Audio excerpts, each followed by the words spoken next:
Almost 2 years after the end of its revolution, Libya is still finding its feet. Security is still a huge challenge, and many of the freedoms expected from the uprising remain elusive.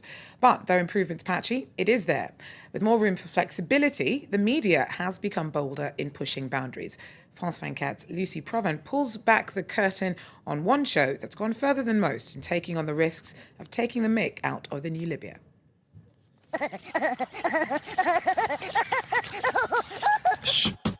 2 years after the revolution, this is what most Libyan comedy looks like, still more slapstick than satire. New show Phobia takes risks. It pokes fun at the armed groups that terrorise the country, its corrupt politicians and divided parliament. It even ridicules the torture and kidnapping now commonplace in Libya. For some younger audiences, Phobia represents freedoms hoped for in the revolution. It's something new. I've never seen anything like it before. It's a comedy, but at the same time, it's got a really important message. One recurring theme of the programme is the upsurge in religious extremism.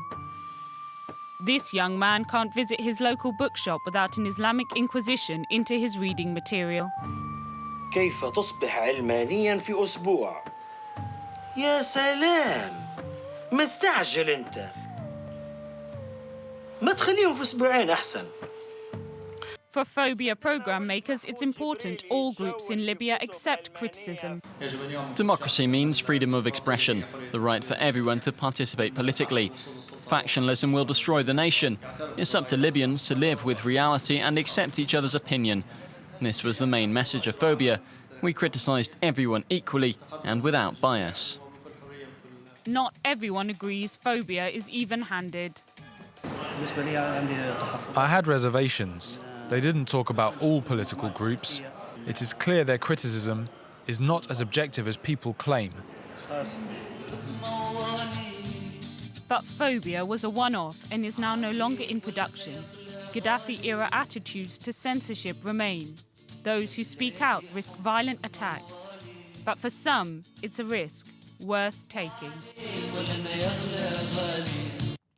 France 24's Lucy Proven there with a rather unusual Libyan satirical programme. But that does wrap up African News for me. I will be back tomorrow, though, with more. All right, Georgia, looking forward to it.